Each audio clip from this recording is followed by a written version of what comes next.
Assalamualaikum warahmatullahi wabarakatuh. Waalaikumsalam warahmatullahi wabarakatuh.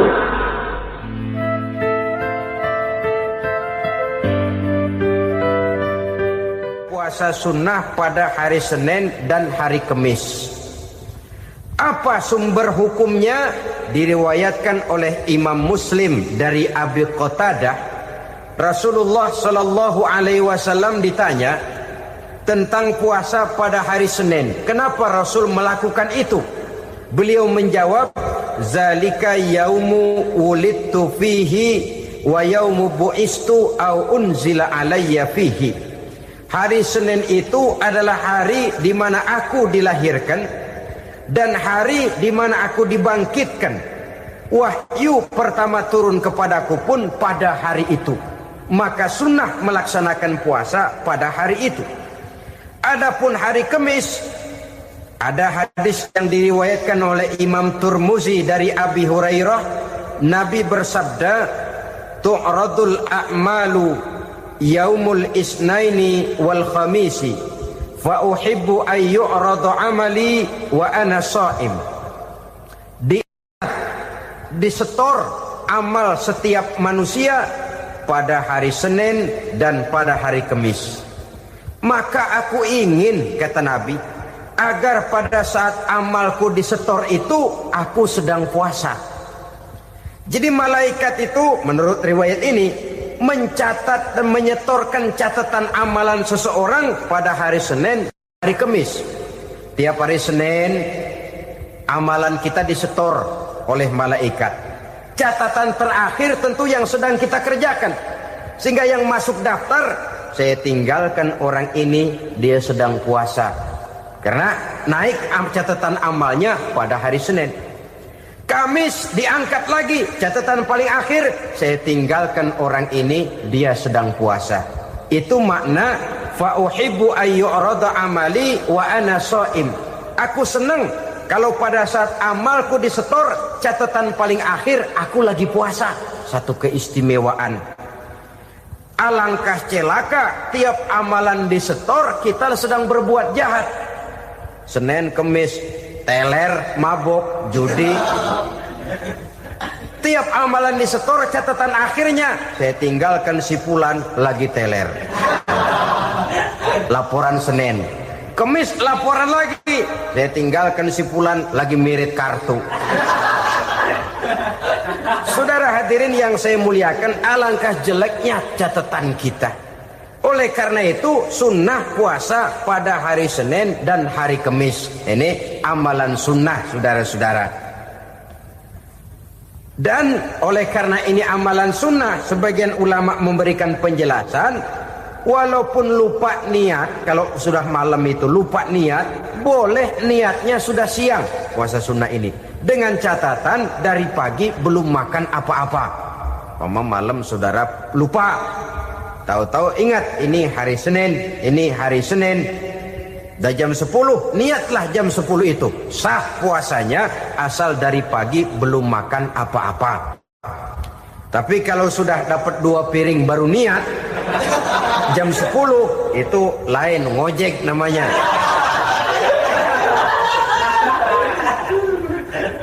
Allah Subhanahu wa ta'ala akan memuliakannya dengan 10 macam perkara.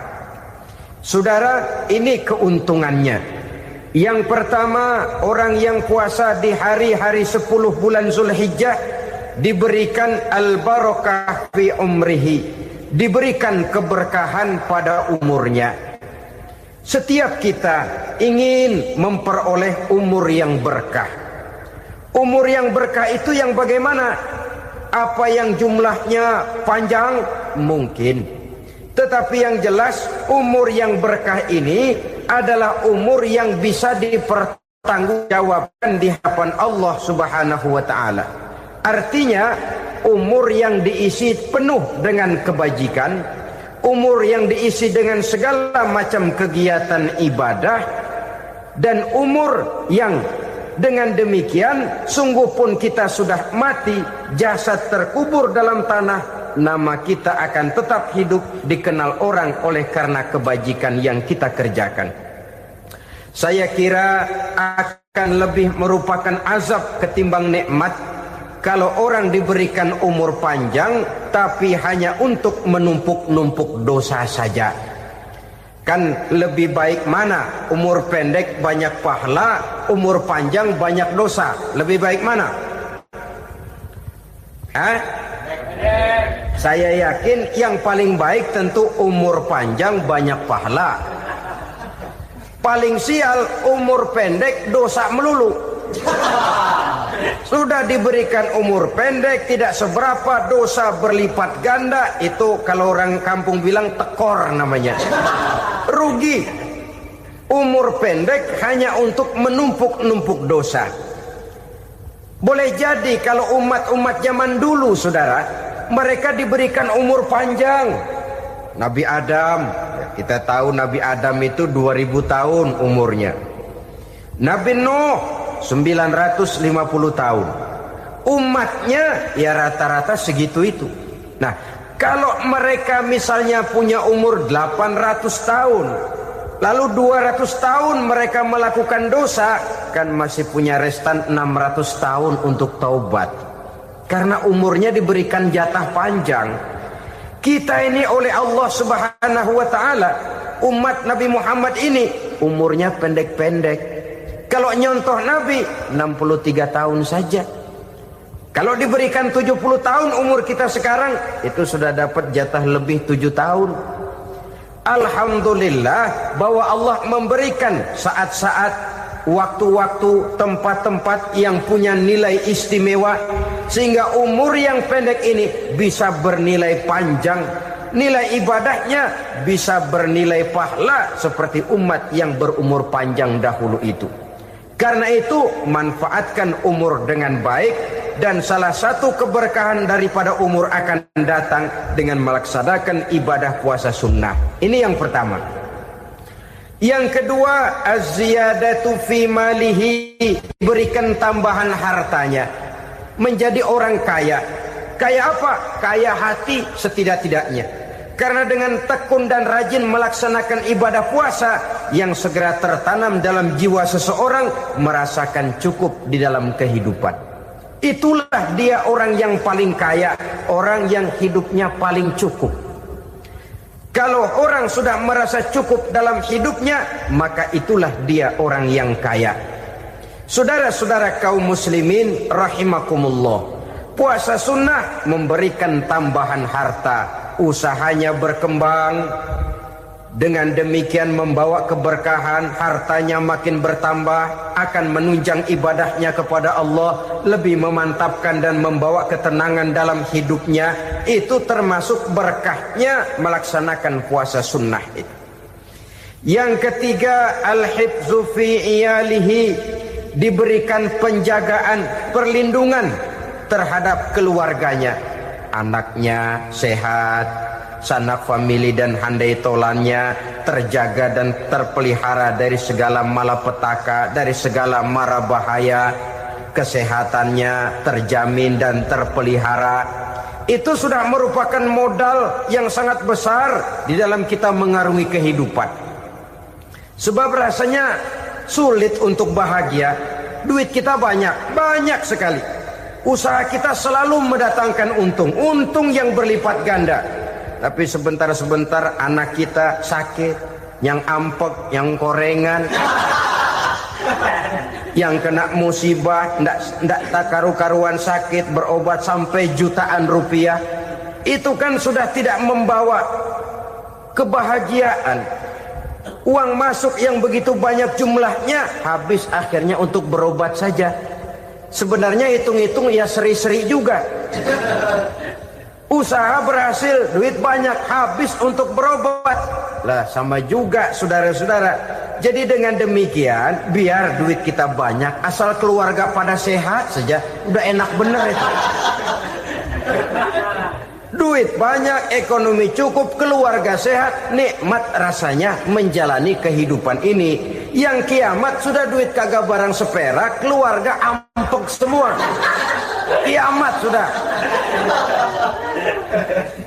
Saudara hadirin yang saya hormati, jadi yang ketiga, Allah memberikan pemeliharaan terhadap keluarganya. Satu kali orang dipelihara Allah, tidak satu kekuatan pun yang bisa mencelakakan. Satu kali orang disengsarakan Allah, tidak satu tenaga pun yang mampu menyelamatkannya. Itulah sebabnya perlindungan Allah, pemeliharaan Allah terhadap diri dan keluarga sangat kita perlukan di dalam kehidupan ini. Dengan melaksanakan ibadah puasa, kita mendekatkan diri kepada Allah. Dengan dekat kepada Allah, maka Allah pun dekat kepada kita. Sehingga dalam hadis qudsi dikatakan, ta'arraf ilallahi firraha ya'rifka fi syiddah. Ingatlah kepada Allah di waktu kamu senang, agar Allah ingat kepada kamu di waktu kamu susah. Yang kita laksanakan kadang-kadang sebaliknya. Waktu susah kita ingat Allah, waktu senang kita lupa Allah. Akhirnya nanti pada waktu kita melarat, kebelangsak, susah dan sebagainya, pertolongan tidak akan datang kepada kita. Benar, ta'arraf ilallah firraha ya'rifka fisyiddah.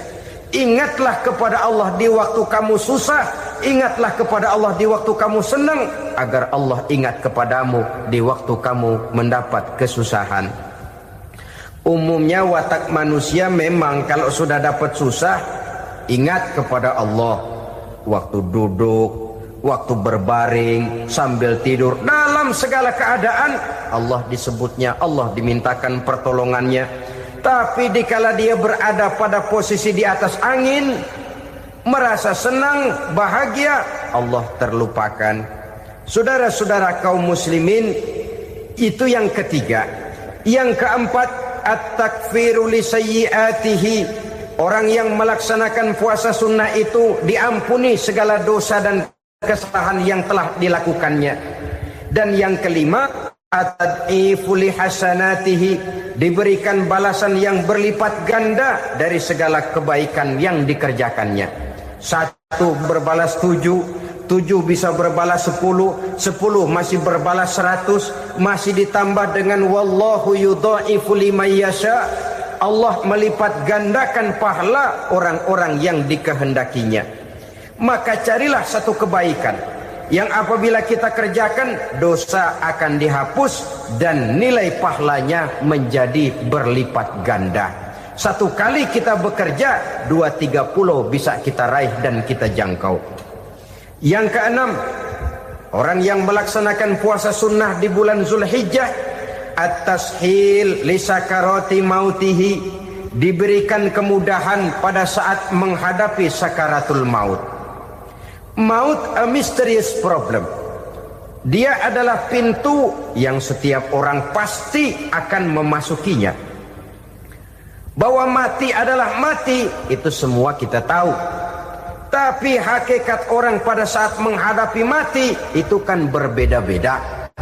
Ada yang matinya itu gampang sekali, persis orang tidur saja, tidak nampak gelisah, tidak bikin susah yang hidup, tidak gelimpangan di tempat tidur, persis seperti orang mau tidur saja. Ada yang sulit sekali menghadapi sakaratul maut, gelimpangan di tempat tidur, bikin bingung orang yang nunggu. Kadang-kadang seperti kerbau digorok lehernya. Saudara-saudara, sulit menghadapi sakaratul maut. Oleh karena itu Rasulullah sallallahu alaihi wasallam sering beliau itu kalau berdoa membaca Allahumma hawin alayya fi sakaratil maut. Ya Allah, mudahkan saya di dalam menghadapi sakaratul maut. Rasulullah saja, saudara, orang yang ibadahnya paling banyak, orang yang hatinya paling bersih, orang yang akhlaknya paling luhur, masih berdoa semacam ini. Mohon dimudahkan oleh Allah agar mudah menghadapi sakaratul maut. Apalagi kita, terus terang kita ini paling-paling kelas muhtalid, bangsa sama pahala mau sama dosa doyan. Lebih perlu lagi menghadapi sakaratul maut.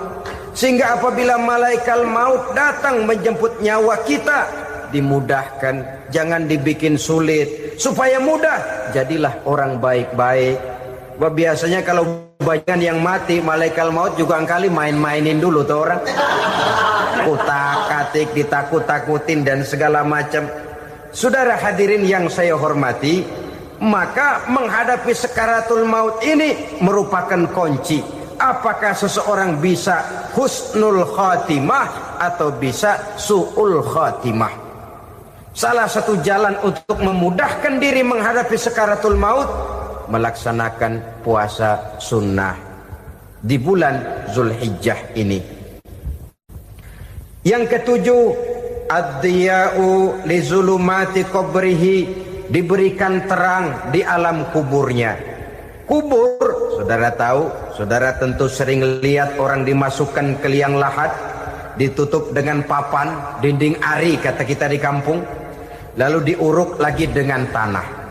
Dalamnya liang lahat, gelapnya liang lahat, gelapnya diuruk dengan tanah, gelapnya di dalam kubur, 3 gelap yang menjadi satu.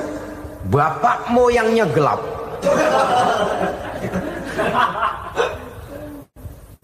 Puasa sunnah ini merupakan terang di alam kubur kita nanti. Yang kedelapan, at-tasqil limizanihi, diberikan keringanan pada timbangan di hari akhirat nanti. Bahwa setelah dibangkitkan dari kubur, setiap kita akan menghadapi perhitungan, akan ditimbang segala macam kebaikan dan segala macam kejahatan yang pernah kita lakukan di dalam kehidupan.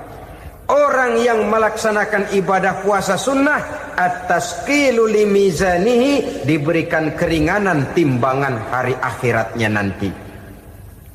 Yang kesembilan, an-najah minal bala, diberikan keselamatan dari segala macam bencana. Dan yang ke-10, as-su'ud ala darajatihi, diberikan ketinggian, naik derajatnya.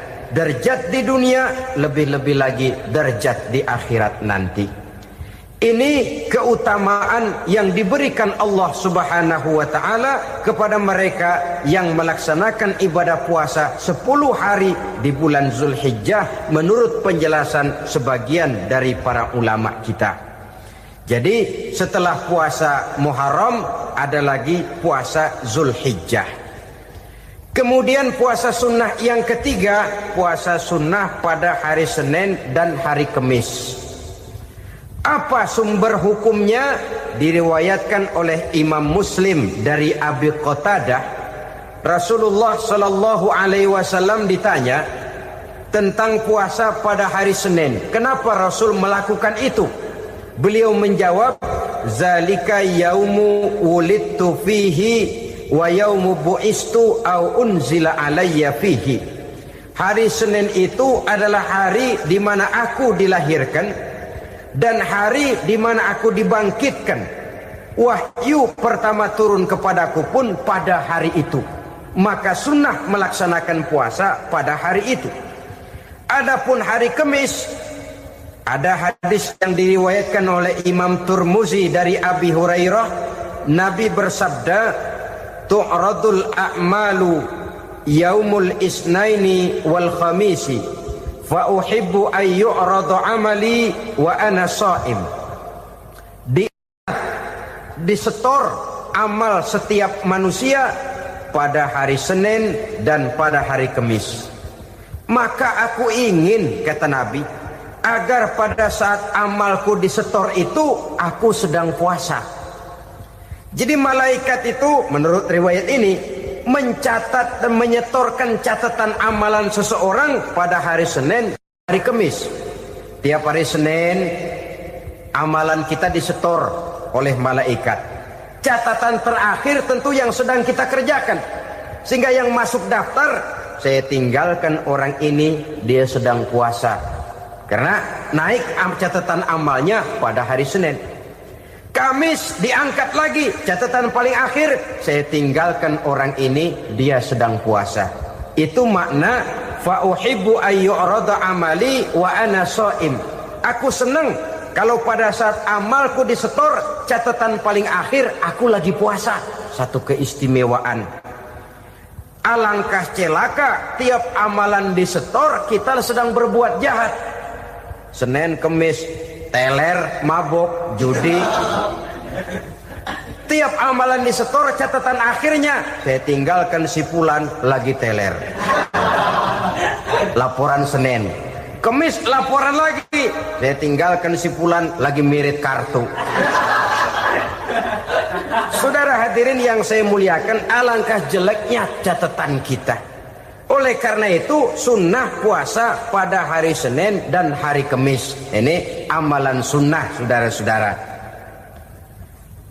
Dan oleh karena ini amalan sunnah, sebagian ulama memberikan penjelasan, walaupun lupa niat, kalau sudah malam itu lupa niat, boleh niatnya sudah siang puasa sunnah ini, dengan catatan dari pagi belum makan apa-apa.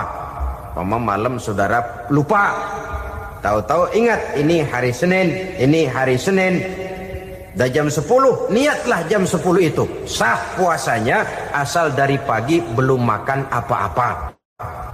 Tapi kalau sudah dapat 2 piring baru niat, jam 10 itu lain, ngojek namanya.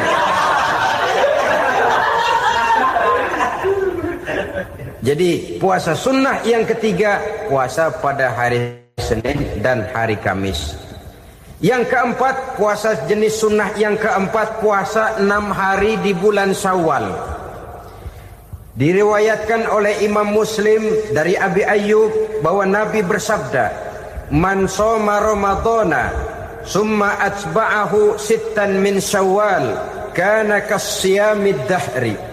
Barang siapa yang berpuasa di bulan Ramadan, kemudian diikutinya dengan 6 hari di bulan Syawal, maka dia seolah-olah seperti orang yang berpuasa 1 abad lamanya. Allahu Akbar. Demikian besar keuntungannya. 6 hari di bulan Syawal sama dengan orang yang berpuasa 1 abad lamanya. Ini fadailul a'mal, saudara-saudara. Jangan diartikan karena menang sudah puasa 6 hari bulan Syawal, Ramadan tahun depannya lantas nggak puasa. Kenapa? Ukurannya sudah 1 abad. Bukan itu pengertiannya. Ini mendorong orang memberikan ganjaran pahala yang sedemikian besar. 6 hari setelah Ramadan, artinya di bulan Syawal. Tidak pada hari pertama Syawal karena haram hukumnya berpuasa pada hari fitri itu. 6 hari di bulan Syawal. Tinggal lihat yang mampunya saja. Boleh berurutan, boleh tidak berselang-seling, boleh. Asal saja jumlahnya 6 hari selama masih bulan Syawal itu. Hari ini 3 hari lagi, 4 hari lagi, diselang-seling atau berurutan, itu juga lebih baik. Puasa sunnah 6 hari daripada bulan Syawal. Kemudian yang kelima, puasa sunnah 3 hari pada setiap bulan. 3 hari pada setiap bulan. Diriwayatkan oleh Imam Bukhari dan Muslim dari Abi Hurairah. Abi Hurairah bercerita, "Ausani khalili sallallahu alaihi wasallam bisalasin." Kekasih saya Rasulullah berwasiat kepada saya, memesankan benar-benar kepada saya untuk melaksanakan 3 amalan yang terpuji. Pertama, siyamu salasati ayyamin min kulli syahrin. Puasa 3 hari dalam setiap bulan. Ini wasiat yang pertama. 3 hari pada setiap bulan. Tidak peduli bulan apa saja. Dalam artian ya bulan menurut perhitungan Islam ya. Muharram, Safar, Rabiul Awal, Rabiul Tsani, Jumadal Ula, Jumadil Akhir, Rajab, Sya'ban, Ramadan, Syawal, Zulqa'dah, Zulhijjah dan selanjutnya. 3 hari pada setiap bulan. Tanggalnya tanggal berapa saja. Lebih utama pada yang disebut Yaumul Bid, yaitu hari-hari di mana bulan menunjukkan purnama. Tanggal 13, tanggal 14 dan tanggal 15 pada setiap bulannya itu disunahkan melaksanakan puasa. Itu wasiat pertama, puasa 3 hari pada setiap bulan. Wasiat yang kedua, warok'atai duha, melaksanakan sholat duha sekurang-kurangnya 2 rakaat. Itu wasiat yang dipesankan benar kepada saya, kata Abi Hurairah. Pertama, puasa 3 hari pada setiap bulan. Yang kedua, usahakan jangan meninggalkan 2 rakaat minimal daripada sembahyang duha. Kita tahu sembahyang duha itu sembahyang sunnah di waktu pagi seketika matahari naik sepenggalahan. Sekurang-kurangnya 2 rakaat, sebanyak-banyaknya 8 rakaat. Di antara fadilah atau keutamaan daripada sholat duha ini yaitu menyangkut masalah rezeki dan usaha. Kemudian wasiat yang ketiga, wa an utira qabla an anama. Beliau sangat berwasiat kepada saya untuk sholat witir sebelum tidur. Artinya sholat malam sebagai amalan sunnah di dalam kehidupan kita. Jadi saudara-saudara, dalam hidup ini kita akan selalu berbentur dengan keperluan. Kalau pada suatu saat kita sudah sampai kepada tahap berpikir ini keperluan saya, tentu hal-hal semacam ini akan kita kerjakan. Kita belum tergerak melaksanakan ini semua oleh karena barangkali kita merasa belum memerlukannya. Karena itu, marilah kita berusaha di samping melaksanakan puasa yang wajib, juga melaksanakan puasa yang sunnah di dalam kehidupan kita. Ini jenis puasa-puasa yang sunnah. Kemudian yang kedua, ada macam puasa yang disebut puasa nazar. Hukum pelaksanaannya wajib apabila nazarnya sudah terwujud. Puasa nazar, puasa yang dikaitkan dengan suatu persoalan. Umpamanya, kalau saya lulus ujian, saya akan puasa 1 minggu lamanya. Begitu ujiannya ternyata lulus, dia wajib bayar nazarnya. Puasa 7 hari, tidak lagi sunnah, tapi wajib karena dia nazarkan. Asal saja tidak sah nazar kepada yang makruh, apalagi kepada yang haram. Umpamanya nazar, kalau tembus 6 nomor mau puasa 3 hari. Itu nazar semacam itu bukan saja tidak sah, tapi haram hukumnya. Tidak boleh nazar kepada yang makruh, apalagi kepada yang haram. Jadi apabila maksud yang sudah kita niatkan tercapai, wajiblah nazar itu dibayar, yaitu kalau nazarnya sunnah, melaksanakan ibadah puasa.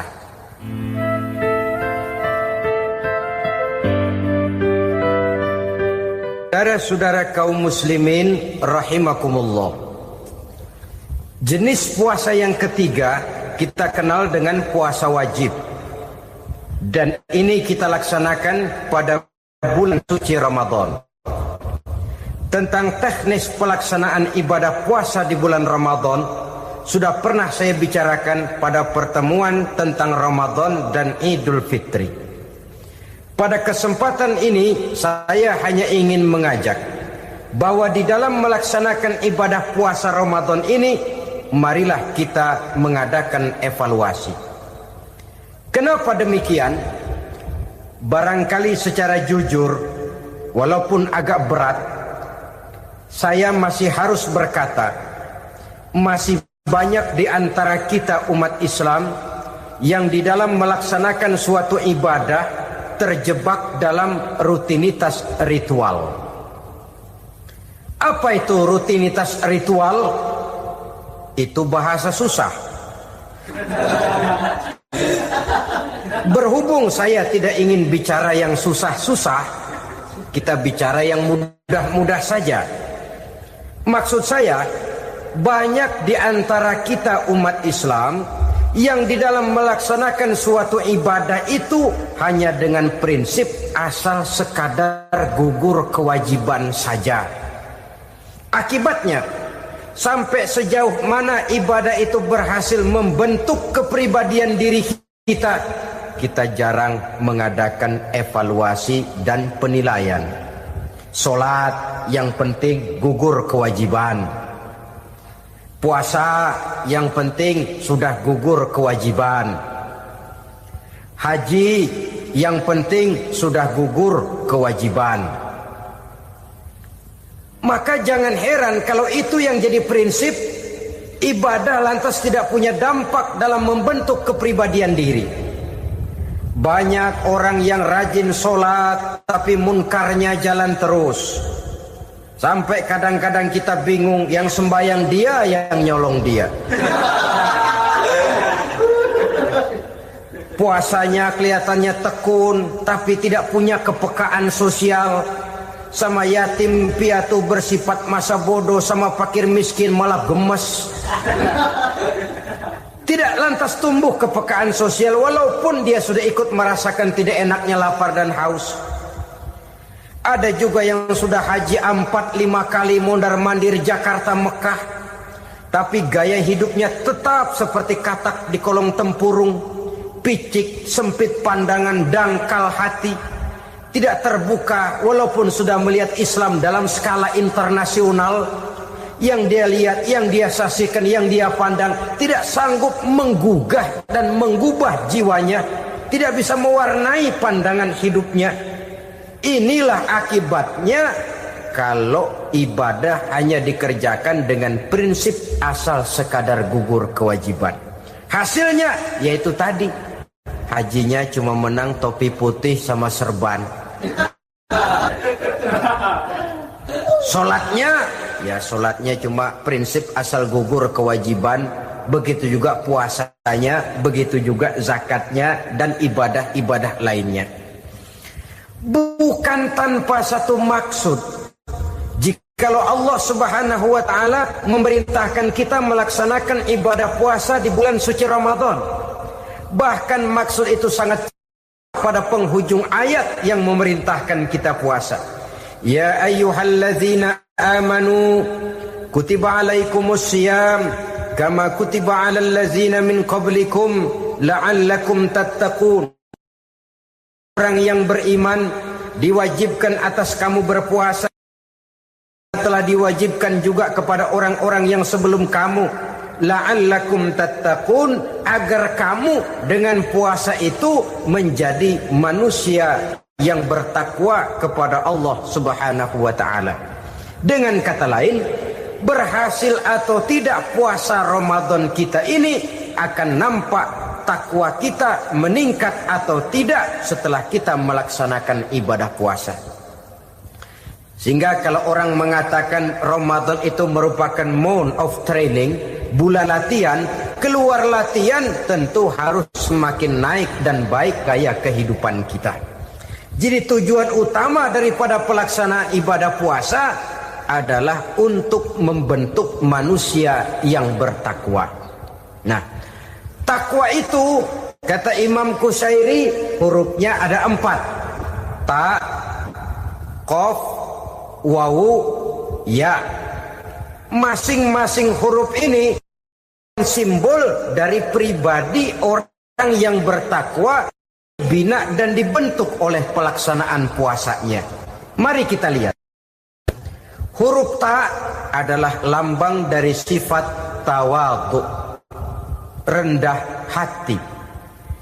Orang yang bertakwa, orang yang tidak mempunyai sifat sombong. Puasa menanamkan kita kesadaran terhadap kelemahan, terhadap keterbatasan, terhadap segala ketidakmampuan yang kita miliki. Ya Allah, baru sehari nggak kena makan, nggak kena minum, sudah begini lemesnya. Puasa memang, kalau pagi orang masih sehat, masih terdorong oleh sahur. Siang masih lumayan, tapi zuhur ke atas biasanya mulai sikap lemah manusiawi, keterbatasan kekuatan biologis itu mulai nampak. Dari sini tanam satu kesadaran. Kalau begitu apa yang mau disembuhkan di hadapan Allah? Kaya, siapa sih orang paling kaya? Ilmu, siapa sih orang paling pintar? Pangkat, siapa sih orang paling tinggi jabatannya? Dari sifat semacam ini lahir introspeksi. Rasa mawas diri, timbul sifat tawaduknya, rendah hatinya, tidak melonjak menjadi angkuh dan sombong lantaran sedikit kemampuan dan kekuatan yang dimilikinya. Lalu untuk sikap yang lebih jauh, terbentuklah apa yang dinamakan stabilitas temperatur batin. Orang tetap konstan menjaga nilai-nilai idealisme yang pernah dimilikinya. Dia mulai dengan adil, dia berjalan tetap dengan keadilan, dan dia berakhir juga tetap dalam keadilan. Jangan mulainya adil, tengahnya setengah adil, di akhirnya malah zolim sama sekali. Ini tidak punya stabilitas temperatur batin. Kan banyak orang begitu toh. Mulanya benar, belakangan mau benar sendiri. Mulanya sudah rela berkorban buat kepentingan orang banyak, belakangan malah selalu mengorbankan kepentingan orang banyak. Waktu di bawah rajin baca ayat kursi, dapat kursi lupa ayat. Stabilitas temperatur batin, tertipu oleh perasaan seolah-olah situasi dan kondisi sudah serba memungkinkan, sudah serba menguntungkan. Orang yang dibentuk pribadinya oleh pelaksanaan ibadah puasa, dia sadar apapun keberhasilannya, apapun kedudukannya, apapun nilai kekayaannya, itu cuma sebagian kecil sekali dari apa yang ada pada zat Allah Subhanahu wa ta'ala. Hati tidak takabur, sesuai dengan namanya takabur dari kalimat takabbaro ya takabbaru, membesar-besarkan diri. Orang yang suka membesar-besarkan diri, orang yang tidak yakin bahwa dirinya orang besar, lalu dibesar-besarkan dirinya. Sebenarnya itu sudah satu sikap di mana dia tidak percaya kepada diri sendiri. Dirinya sebenarnya bukan apa-apa, cuma ingin dianggap besar, lalu dibesar-besarkan. Takabur namanya. Puasa sekali lagi melatih kita menanamkan kesadaran akan kelemahan dan keterbatasan kita sebagai makhluk. Itu sikap tawadu. Fir'aun, sudah tahu Fir'aun, lama-lama dia jadi raja, lupa diri dan lupa daratan, melonjak menjadi angkuh dan sombong sampai kepada puncak kekurang ajarannya, memproklamirkan dirinya menjadi Tuhan. Hitler juga begitu. Pendeknya orang manakala tidak ada kesadaran tentang dari mana segalanya berasal dan kemana segalanya akan kembali, dia mudah out of control. Kalau sudah out kontrol, maka dia akan melakukan perbuatan yang melampaui batas. Itu yang pertama. Jadi orang takwa, orang yang rendah hati, salah satu tujuan daripada pelaksanaan ibadah puasa menanamkan sikap rendah hati. Dari sikap rendah hati ini yang timbul lalu apa? Kepekaan sosial. Kalau saya puasa, saya sudah merasakan bagaimana tidak enaknya lapar. Saya sudah merasakan bagaimana tidak enaknya haus. Tapi bagaimanapun, saya lapar cuma sebentar, saya haus cuma sebentar. Selesai maghrib, lapar saya hilang, haus saya hilang. Bagaimana yatim piatu, orang-orang tua jompo yang perlu santunan, orang-orang miskin yang terkapar di kolong-kolong jembatan, yang tiap hari merasakan perasaan seperti ini, tanpa tahu kapan hidup dan nasibnya akan berubah. Tidur beratapkan langit, berselimut koran. Kalau demikian, saya ini beruntung. Kalau demikian, apa yang bisa saya lakukan untuk mereka? Kepekaan sosial ini lalu timbul dalam apa yang orang sekarang namakan solidaritas, kesetiakawanan sosial.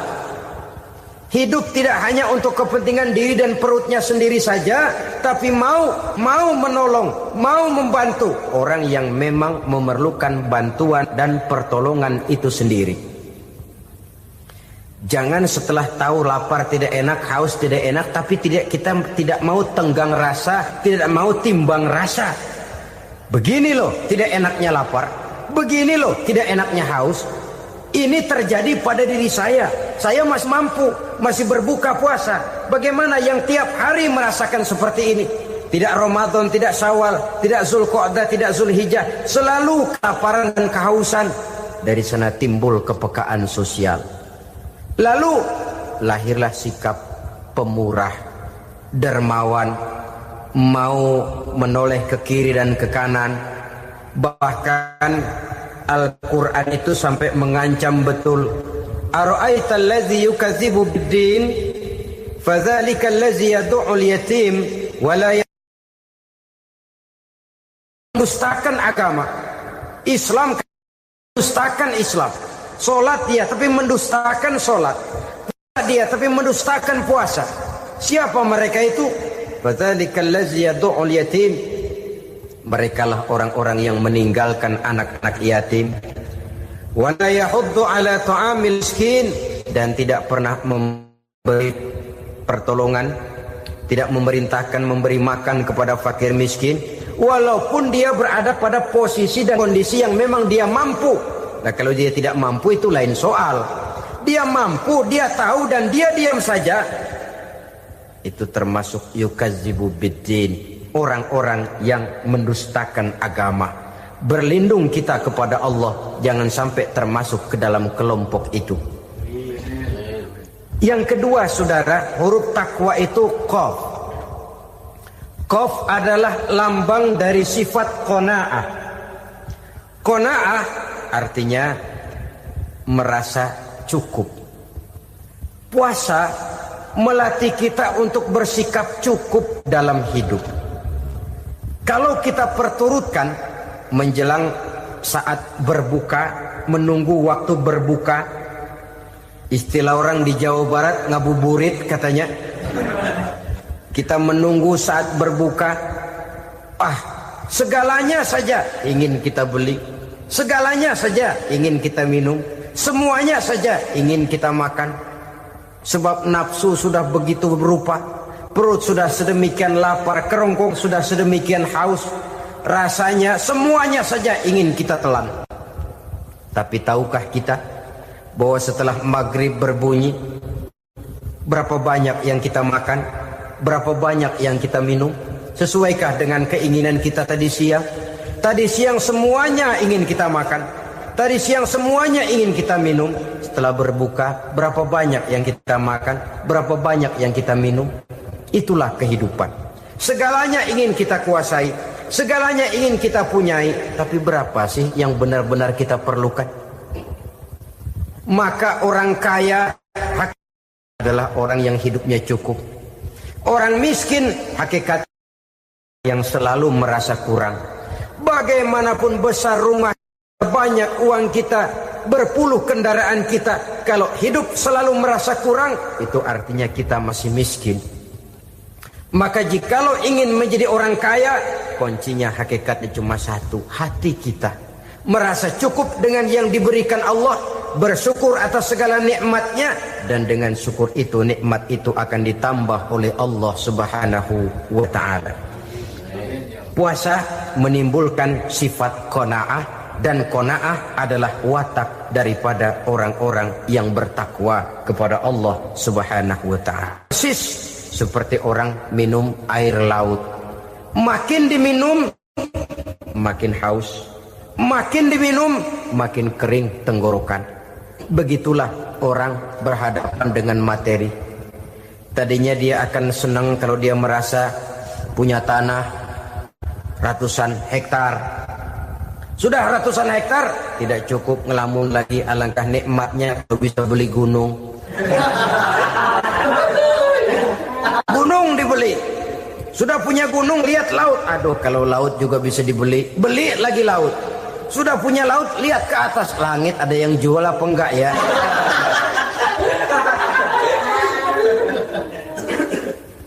Seperti orang berhadapan dengan air laut yang makin diminum makin membuat kita haus dan makin kering tenggorokan ini. Maka itu harus dihentikan. Sikap untuk menghentikan itu tidak lain adalah dengan sifat qanaah itu tadi. Merasa cukup dengan apa yang diberikan Allah, mensyukuri nikmatnya. Itu yang kedua. Yang ketiga, pada kalimat takwa ada huruf wawu. Wawu adalah simbol dari sifat wara dengan ain, Wara, orang yang terpelihara dirinya baik dari yang subuhat, lebih-lebih dari yang haram. Subuhat, saudara tahu, barang yang remeng-remeng. Tapi sungguh pun remeng-remeng, kira-kira prosentasenya 70-30. 70% haram, 30% kemungkinan halalnya. Maka yang subuhat lebih baik dijauhi daripada diambil. Orang yang punya kepribadian wara, dirinya terpelihara, jangankan dari yang haram, dari yang subuhat saja dia sanggup menjaga dan memelihara dirinya. Oleh karena itu saya heran kalau orang di bulan Ramadan dia sanggup menjaga diri di waktu siang dari jenis makanan yang halal, dari jenis minuman yang haram. Ada tahu nganggur di meja siang, enggak dia makan. Ada air teh nganggur di meja siang, enggak dia makan, padahal itu jenis makanan dan minuman yang halal. Tapi ketika datang maghrib, dia berbuka dengan makanan yang dibeli dari uang yang dihasilkan dengan cara yang haram. Bukankah itu sesuatu yang terbalik? Bukankah dengan demikian sudah tidak lagi menimbulkan sikap yang bisa memelihara dan menjaga kepribadian diri? Orang yang membiasakan diri terpelihara dari yang subuhat apalagi yang haram, maka baik yang dipakainya, yang diminumnya, yang dimakannya terdirilah dari barang-barang yang baik yang dihalalkan oleh agama. Wara. Kemudian yang keempat, pada huruf kalimat takwa ada huruf yakin. Huruf ya simbol dari sifat yakin. Orang yang puasa dibentuk kepribadiannya mempunyai satu keyakinan yang tangguh, dan keyakinan adalah ciri daripada orang yang takwa. Kita lihat yang dipanggil melaksanakan ibadah puasa ini kan iman, karena memang sulit untuk melaksanakan puasa kalau tidak iman yang jadi dasar. Setidaknya seperti sudah pernah saya sampaikan, ibadah puasa ini memang sulit terkena penyakit show. Kalau kita sholat barangkali terangsang karena kelihatan orang lain. Kalau kita pergi haji mungkin jadi sugesti karena orang banyak tahu. Kalau kita bayar kita jadi terangsang karena banyak orang lihat. Tapi kalau sudah puasa, puasa itu kan yang tahu cuma kita dan Allah saja. Ya kita sholat, orang lain lihat, kita jadi rada semangat. Kita pergi haji, orang lain banyak ngantar, kita semangat. Kita bayar zakat, orang lain banyak saksikan, kita bersemangat. Tapi kita puasa, siapa yang mau nyaksiin kita puasa? Siapa yang mau memuji kita puasa? Siapa yang mau menyanjung kita puasa? Itu cuma urusan kita dan Allah. Oleh karenanya, dasar daripada pelaksanaan ibadah yang harus mencetik tenggorokan, segalanya jadi nikmatan. Tidak ada kerja yang lebih indah selain kerja yang didasarkan kepada satu keyakinan bahwa yang kita kerjakan itu adalah sesuatu yang benar. Dalam hal ini sesuatu yang diperintahkan oleh Allah Subhanahu wa taala kepada kita. Saudara-saudara kaum muslimin rahimakumullah. Demikianlah titik evaluasi kita. Jangan berpuasa hanya dengan prinsip asal sekadar menggugurkan kewajiban saja, yang akan berakibat Ramadan tahun ini berakhir begitu, Ramadan terjebak menjalani rutinitas ritualnya saja. Bahkan kadang-kadang yang nyata betul, Nabi menganjurkan tingkatkan ibadah pada 10 hari yang akhir di bulan Ramadan. Tanggal 20 sampai akhir Ramadan. Yang kita praktekkan malah kegiatan ibadah kita justru menurun pada 20 Ramadan yang akhir. Coba lihat 20 Ramadan ke atas. Itu pasukan tarawih paling kelas 60-70 tahun ke atas. Kemana yang lain? Sudah berpikir menghadapi lebaran, berpikir pulang mudik, berpikir macam-macam. Akibatnya konsentrasi ibadah lalu buyar. Dianjurkan Rasul, tingkatkan ibadah pada 10 hari yang terakhir. Kita malah makin ke akhir makin lancip.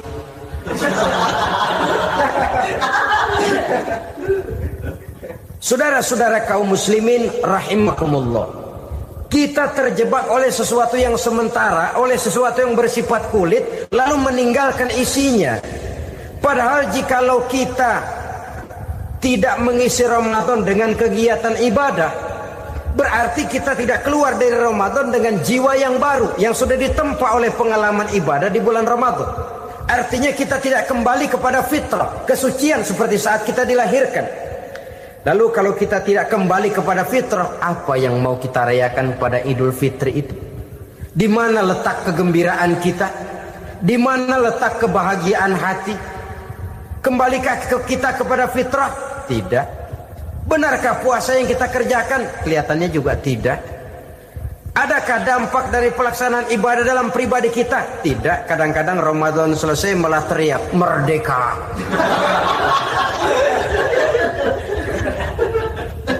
Kalau tadinya Ramadan dia merasa terhalang, mau keluar siang, mau makan siang, bulan puasa, mau minum siang, bulan puasa, mau gandengan, bulan puasa. Ramadan selesai, kibarin bendera, teriak merdeka. Lalu kembali merajalela. Saudara-saudara, dampaknya tidak akan kelihatan. Padahal puasa yang baik, la'allakum tattaqun, membentuk manusia yang bertakwa kepada Allah Azza wa Jalla. Nah, sekarang apa kemudahan dan keistimewaan yang akan diberikan Allah kepada mereka yang sampai kepada tingkat takwa ini? Al-Quran menjelaskan, pertama, may yattaqillaha yaj'al lahu makhraja.